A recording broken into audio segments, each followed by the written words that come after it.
राजा दशरथ का विश्वामित्र को अपना पुत्र देने से इनकार करना और विश्वामित्र का कुपित होना।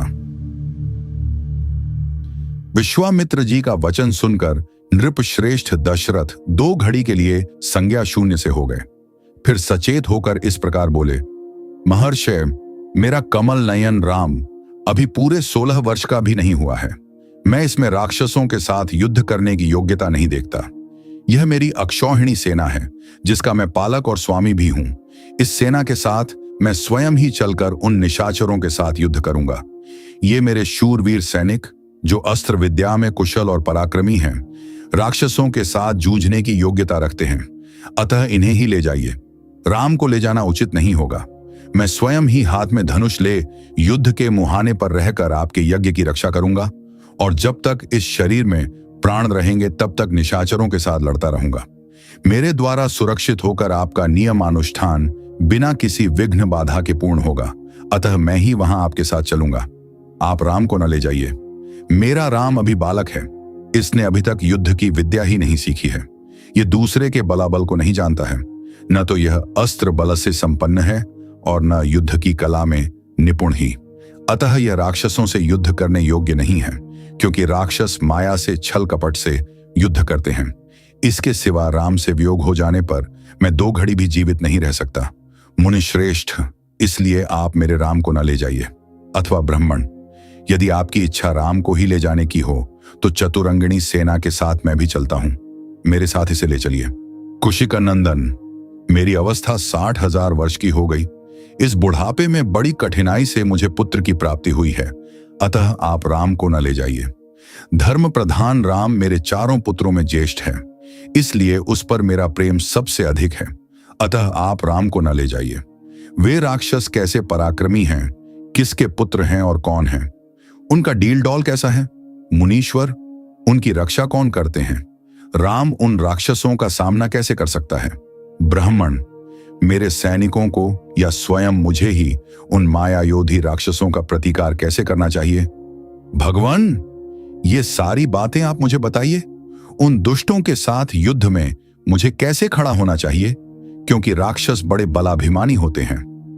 राजा दशरथ की इस बात को सुनकर विश्वामित्र जी बोले, महाराज, रावण नाम से प्रसिद्ध एक राक्षस है जो महर्षि पुलस्त्य के कुल में उत्पन्न हुआ है।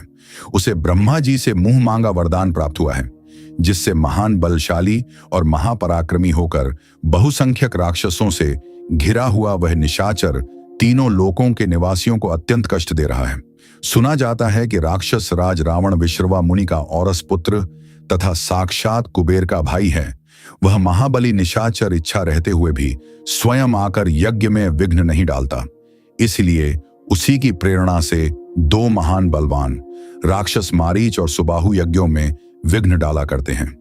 विश्वामित्र मुनि के ऐसा कहने पर राजा दशरथ उनसे इस प्रकार बोले, मुनिवर, मैं उस दुरात्मा रावण के सामने युद्ध में नहीं ठहर सकता।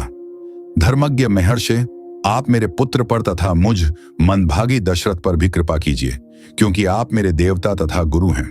युद्ध में रावण का वेग तो देवता, दानव, गंधर्व, यक्ष, गरुड़ और नाग भी नहीं सह सकते, फिर मनुष्यों की तो बात ही क्या है। मुनि श्रेष्ठ, रावण सम्रांगण में बलवानों के बल का अपहरण कर लेता है, अतः मैं अपनी सेना और पुत्रों के साथ रहकर भी उससे तथा उसके सैनिकों से युद्ध करने में असमर्थ हूं। ब्राह्मण, यह मेरा देवोपम पुत्र युद्ध की कला से सर्वथा अनभिज्ञ है। इसकी अवस्था भी अभी बहुत थोड़ी है, इसलिए मैं इसे किसी तरह नहीं दूंगा। मारीच और सुबाहु सुप्रसिद्ध दैत्य सुंद और उपसुंद के पुत्र हैं। वे दोनों युद्ध में यमराज के समान हैं। यदि वे ही आपके यज्ञ में विघ्न डालने वाले हैं तो मैं उनका सामना करने के लिए अपने पुत्र को नहीं दूंगा, क्योंकि वे दोनों प्रबल पराक्रमी और युद्ध विषयक उत्तम शिक्षा से संपन्न हैं। मैं उन दोनों में से किसी एक के साथ युद्ध करने के लिए अपने सुहृदों के साथ चलूंगा। अन्यथा यदि आप मुझे न ले जाना चाहें तो मैं भाई बंधुओं सहित आपसे अनुनय विनय करूंगा कि आप राम को छोड़ दें। राजा दशरथ के ऐसे वचन सुनकर विप्रवर कुशिक नंदन विश्वामित्र के मन में महान क्रोध का आवेश हो आया।